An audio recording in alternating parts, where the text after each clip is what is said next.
안녕하세요. 작년에 결혼을 앞두고 있다가 파혼한 20대 후반의 여자입니다.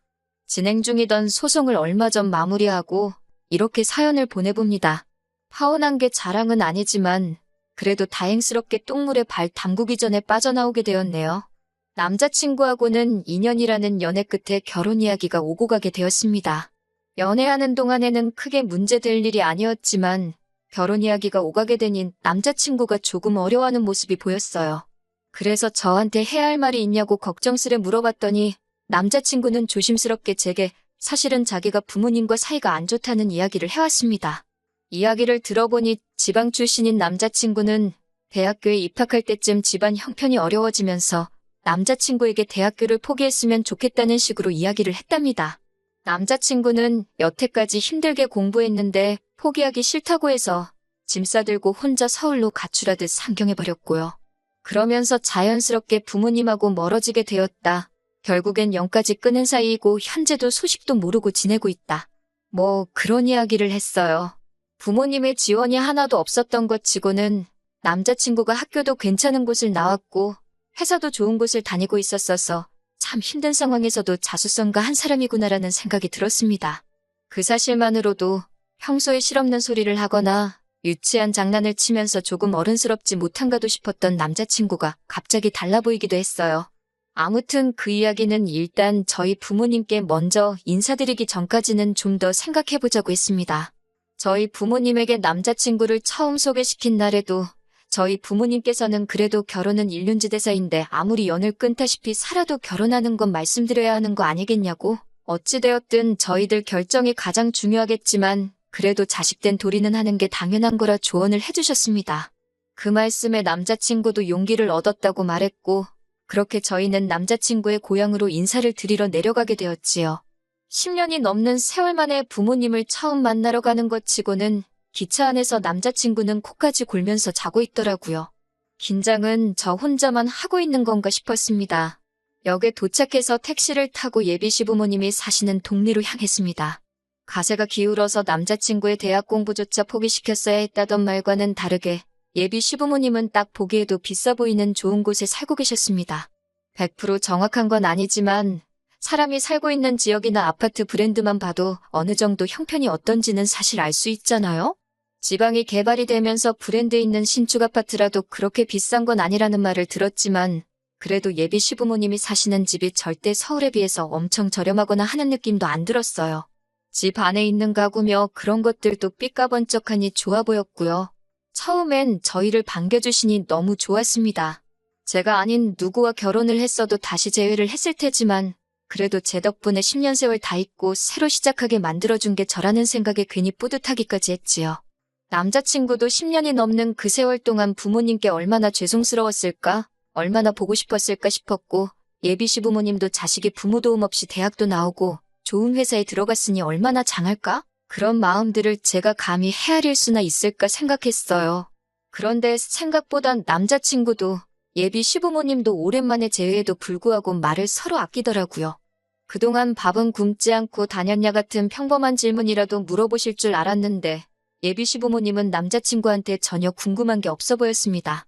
오히려 서먹한 인사가 끝나고는 곧바로 관심은 저에게 쏟아졌고 저보고 회사는 어디 다니느냐, 월급은 얼마나 되느냐부터 저희 부모님은 뭐 하시는지, 집은 자가인지 전세인지, 노후 준비는 다 되셨는지 그런 것만 물어보셨어요. 소위들 말하는 호구조사를 시작하시더라고요. 묻는 질문에 하나씩 대답을 하고 있으면서도 저보다는 10년 넘게 소식도 모르고 지내온 아들이 어떻게 지냈는지가 더 궁금하셨을 텐데 싶어 저도 모르게 옆에 있는 남자친구 눈치를 다 보게 되더라고요. 저희가 당일치기 일정으로 내려온 거지만 아직 결혼 날짜가 잡힌 것도 아니니 급하게 하실 것 없다고 오랜만에 아드님하고 이야기도 나누시고 하시라고 했어요. 제 이야기나 결혼에 관한 이야기는 다음에 또 저희가 와서 천천히 해도 된다고 말씀드렸고요. 그런데도 끝까지 저와 저희 부모님에 관한 질문만 계속하시지 예비 시부모님은 남자친구에 대한 관심을 1도 보여주지 않았습니다. 그때는 막연하게 예비 시부모님이 조금 너무하시다 하는 생각도 들었어요. 장원급제에서 돌아온 정도는 아니지만 그래도 부모님 지원 없이 혼자 서울살이 하면서 상위권 대학 졸업하고 취직도 남들 들어가고 싶어도 못 들어갈 만한 괜찮은 직장까지 잡은 데다가 비슷한 조건에 어디 하나 모자라지 않는 여자를 며느리 될 사람이라고 데려갔는데 기뻐하시기는커녕 너무 시큰둥하신 게 아니었나 싶었거든요. 그런데 집으로 돌아오는 기차 안에서도 남자친구는 기분 나빠하는 기색 하나 보이지 않았습니다. 오랜만에 만난 부모님인데 서운하지 않냐고 했더니 그런 게 가족 아니겠냐고 하면서 언제 보든 똑같은 게 좋은 거라며 그날 일을 대수롭지 않게 생각하더라고요. 아무리 무소식이 희소식이라지만 연락 없이 지낸 세월이 몇 년인데 남자친구야 부모님께 반항하고 집을 나가버린 거니 두 분께 면목이 없어서 그 자리에서 조용히 있고 그랬다 쳐도 예비 시부모님이 그러시는 건 이해가 되지 않았어요. 아무튼 그렇게 시댁에도 한 번 더 내려가서 이 인사를 드렸는데 두 번째에도 똑같이 아들 걱정은 많이 안 하시더라고요. 남자친구 말로는 첫 방문 이후로 전화도 자주 드리고 할 말은 전화로 거의 다 했다는데 저희 어머니는 제 남동생이 군대 가서 첫 휴가 나왔을 때도 아들이 좋아하는 거, 아들이 잘 먹는 거에서 아주 상다리가 휘어지게 차려놓으셨거든요. 동생은 친구랑 술 먹을 거라고 집에서 밥 안 먹는다고 밖에 나가버리면 어머니가 부모 마음도 모른다고 하면서 엄청 서운해하셨고요. 가풍이 집안마다 다 다르기는 하지만 그래도 저로서는 조금 이해할 수 없는 모습이었습니다. 그래도 남자친구가 저 사이에 그다지 큰 문제도 없었고 결혼 준비는 차차 진행되고 있었지요. 그러던 중 어느 하루였습니다. 결혼할 때 가장 큰 비용이 들어가는 것이 신혼집이니만큼 돈 이야기를 하지 않을 수 없었습니다. 사실 남자친구가 먼저 말을 꺼내줬으면 했는데 다른 건 몰라도 그 부분에서만큼은 말을 아끼고 아무 말도 안 하더라고요. 제가 시집 가려고 모은 건 아니지만 어쨌든 저에게는 6천만 원 정도의 저금이 있었고 저희 부모님께서도 이미 오래전부터 제가 시집을 간다고 하면 2억을 보태주시기로 하셨어요. 그 이야기를 꺼냈고 조심스럽게 남자친구한테도 신혼집에 대해서 어떻게 생각하냐고 물어봤습니다.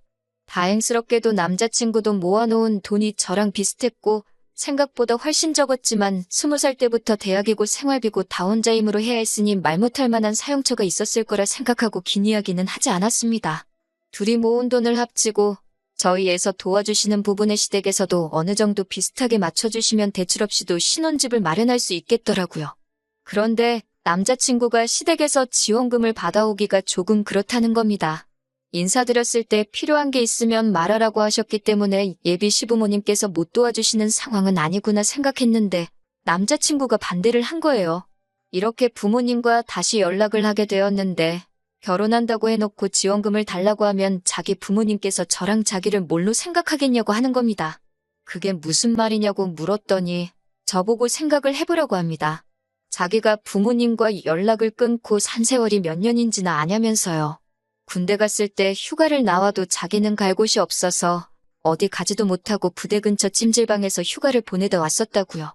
그렇게 절박해도 부모님께 찾아간 적 한 번 없었는데 결혼한다고 이렇게 부모님을 찾아뵈면 자기 부모님이 결혼하는데 돈 필요하니까 10년간 강간무소식이다가 이렇게 찾아왔구나 생각을 하실 거라는 거예요. 그리고 자기 부모님이 저도 이상하게 볼 거랍니다. 돈에 환장한 사람 정도로 보시겠지 않냐는 거예요. 솔직히 남자친구 말이 비하기 심하기는 했지만 한편으로는 남자친구의 입장도 이해가 가기는 했습니다. 그 긴 세월 동안 연락 없이 지내다가 결혼 직전에 두어 번 찾아뵌 게 전부인데 이제 결혼을 해야 되니 신혼집 구하게 목돈을 내놓으라고 하면 100%는 아니더라도 생각하지도 못한 오해가 생길 수도 있다는 생각이 들었어요.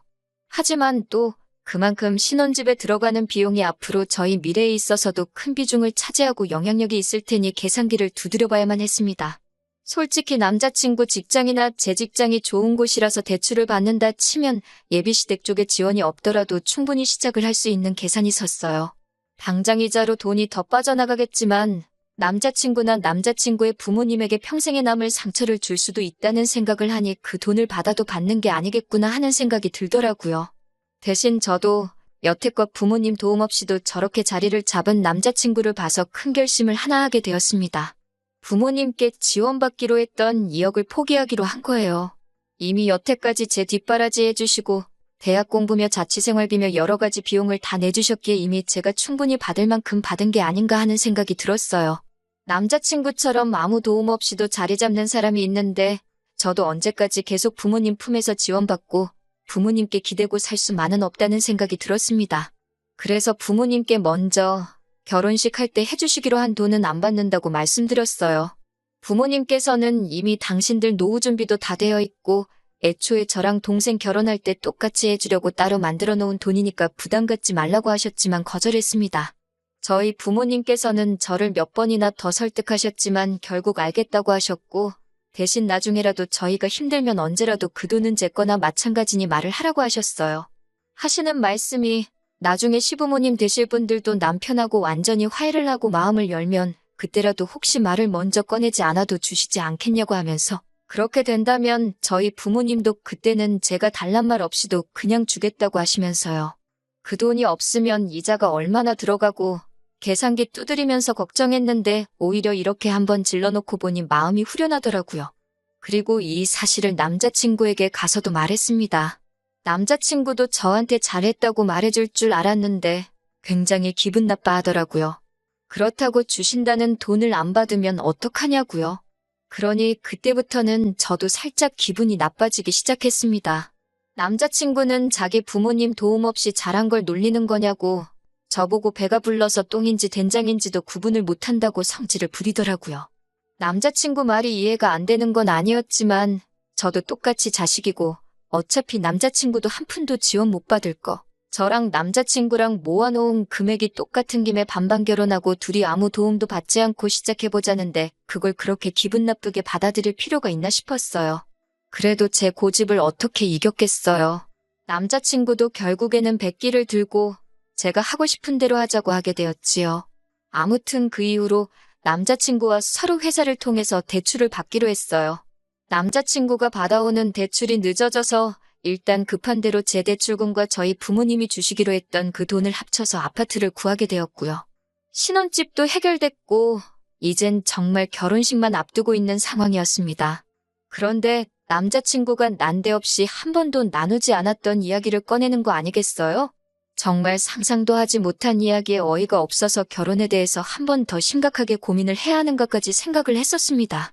난데없이 남자친구는 이제 결혼을 하면 자기 월급에서 200만 원씩은 부모님께 드려야겠다는 거예요. 10년이 넘도록 속을 썩여왔는데 이제 결혼도 하고 자리를 잡으니 그동안 못했던 만큼의 효도를 하고 싶다는 거예요. 그게 난데없이 무슨 말이냐 따졌습니다. 효도하고 싶은 마음이야 알지만 우리 지금 빚을 얼마를 지고 결혼하는 건지는 아냐고 한 달에 이자로 나가는 돈이 얼마인지 알고 그 금액을 드리느냐고 따졌어요. 한 달에 20만 원씩 드리는 거면 몰라도 그 10배를 드린다니 어이가 없었죠. 심지어 그 돈이면 남자친구가 받는 월급의 절반 정도가 되는 돈이고 거기서 생활비와 대출이자를 제외하면 남는 돈이 한 푼도 없는 상황이었으니까요. 그리고 결혼할 때 받는 것도 없지 않느냐고 따졌더니 꼭 받는 게 있어야만 효도를 해야 하는 거냐면서 저보고 너무 독하고 박하다고 하는 겁니다. 그래서 남자친구한테 현실을 알려줘야겠다고 생각했어요.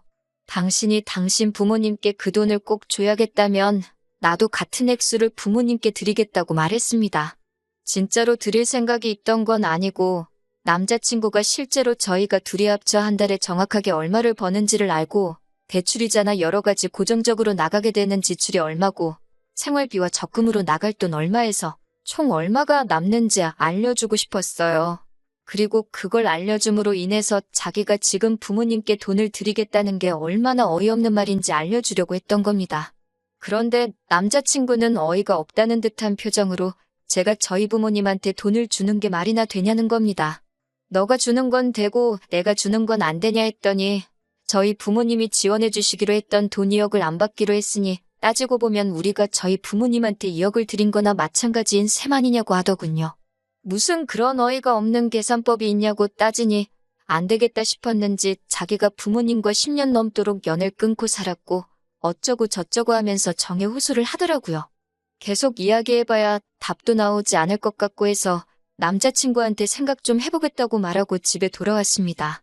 생각 좀 해보겠다는 게 어떻게는 남자친구 부모님께 돈을 드리려고 하는 생각이 아니라 애초에 결혼을 다시 생각해봐야겠다는 뜻도 들어있었는데 남자친구는 그런 것도 모르고 잘 좀 생각해보고 자기 마음 좀 헤아려달라고 하는 거예요. 자기도 이제 부모님께 효도하면서 살고 싶다고 말이죠. 그러고 3일도 안 있어서 이것이 전부 다 남자친구가 저와 저희 부모님 돈을 가지고 개수작을 부리고 있었다는 걸 알게 되었습니다. 정말 결혼식 날짜도 잡혀있고 10만 올리면 되는 상황이었어요. 결혼식을 얼마 앞두고서 직접 청첩장을 보내지 못한 사람들에게는 모바일 청첩장으로 대체를 하게 되었습니다. 그런데 저랑은 거의 인연이 없는 타부서의 남직원이 와서 저에게 우연도 이런 우연이 다 있냐면서 아는 체를 하는 겁니다. 그 직원은 자기가 제 남자친구와 같은 부대를 나온 군대 동기라고 했어요. 입대일도 같아서 훈련소 때부터 같이 동고동락했었다고 해요.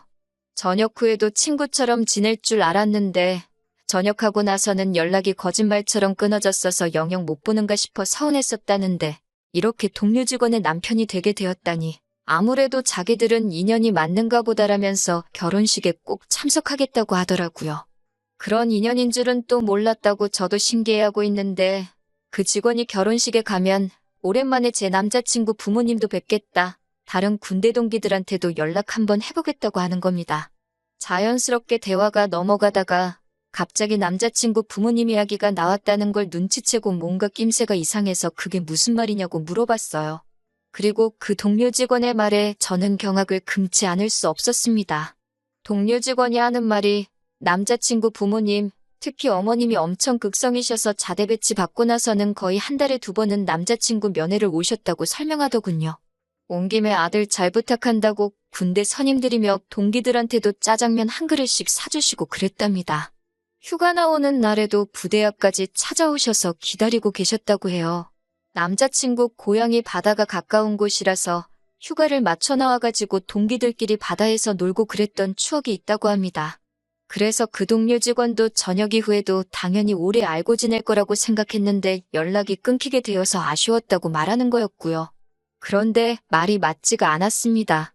남자친구는 대학교에 입학하면서부터 부모님과 연을 끊었다고 말했고 군대에서도 휴가 나올 때 갈 곳이 없어서 찜질방에서 먹고 자고 했다고 이야기를 했었으니까요.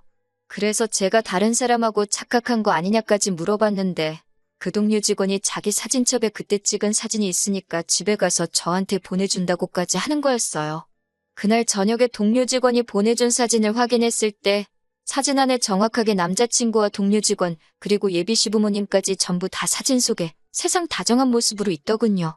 남자친구에게 곧바로 그 사진을 보내주고 이게 무슨 상황인지 설명해보라고 했습니다. 남자친구는 곧바로 저한테 전화를 하더니 말까지 벌벌 떨면서 자기가 다 설명하겠다고 제발 파혼만은 하지 말아달라고 빌더군요. 그렇게 남자친구가 무슨 수작을 부리려던 건지 다 알게 되었습니다. 자기 부모님 형편이 어려워졌다는 것도 뻥이고 연을 끊고 지낸 것조차 다 거짓말이었던 거죠. 우리가 결혼하면서 자기 부모님이 돈 한 푼 내지 않게 하려고 연을 끊고 지냈네 어쩌네 하면서 저한테 미안한 마음이 들게 만든 거지요. 그러다가 제가 저희 부모님이 지원해 주시는 돈을 안 받겠다고 말하니 남자친구 딴에는 한 푼도 안 드리고 편하게 시작할 줄 알았는데 대출을 받아야 하니 본전 생각이 났던 겁니다. 그러니 그 말도 안 되는 계산법을 들먹이면서 자기만 부모님한테 200씩 용돈을 보낸다고 한 거고 저는 안 된다고 했던 거예요. 그리고 나중 가서는 저희 부모님한테 지원금을 받아내려고 실제로는 회사 통해서 대출도 안 받았었다고 하고요. 연애하면서 제가 느껴온 남자친구의 본 모습을 알게 되니 이게 무슨 일인가 싶었어요. 그 자립심 강해 보이고 책임감 있어 보이던 남자친구는 자기 부모님 돈 아껴주려고 저한테 거짓말을 일삼은 천하의 둘도 없는 인간 쓰레기였던 겁니다. 제발 파혼만큼은 하지 말아달라고 하는데 파혼이 문제겠냐고 사기죄로 고소해버리겠다고 했어요. 고소장을 진행하는 와중에 아주 난리가 난 겁니다. 지방에 있는 남자친구 부모님까지 오셔가지고는 제발 한 번만 선처해달라 제 다리를 붙잡고 빌더라고요.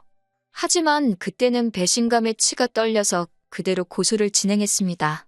그래도 한때 결혼까지 생각한 사람인데 돈을 뜯긴 것도 아닌데 이 정도면 됐지 않냐면서 저희 부모님께서도 선처를 해주라고 저를 설득하셨어요. 남자친구는 운이 좋았죠. 그래도 연애하는 동안 저한테도 잘했고 저희 부모님한테도 점수를 잘 따놓았기에 더 이상 제 눈앞에 띄지 않는 조건으로 고소를 취하해줬습니다. 그런데 사기죄는 고소 취하가 되더라도 죄는 남는다고 하더군요. 무죄 판결을 받기는 했지만 그 과정에서 결국 남자친구는 회사에서 잘리고 사기꾼이라는 꼬리표까지 얻게 되면서 앞으로의 미래도 불투명해지고 말았다네요. 그 소식을 전해 듣는데 미안한 마음이 들지는 않았어요. 죄를 지었으면 죄값을 치러야지요. 비록 저도 청첩장까지 다 돌려둔 마당에 파혼을 하게 돼버렸지만 오히려 그 편이 저한테는 운이 좋았던 거라고 볼 수 있겠네요. 당분간은 결혼의 결자도 생각할 시간이 없을 것 같아요. 이 상처가 언제 치유가 될지는 모르겠지만 앞만 보면서 달려나가야겠지요. 그나마 좋은 소식은 그래도 결혼 앞두고 구해놓은 신혼집이 남자친구가 늦장 부린다고 돈 한 푼도 가져오지 않아서 제 명의로 매매를 했었거든요. 그런데 곧바로 재개발호재가 생겨서 집값이 오르고 있네요. 대출이자 혼자 갚아나가는 건 힘들겠지만 저도 당초에 계획한 대로 부모님 품을 떠나서 한번 제 스스로 자리를 잡아보려고 합니다. 좋은 소식 있도록 저를 응원해주세요.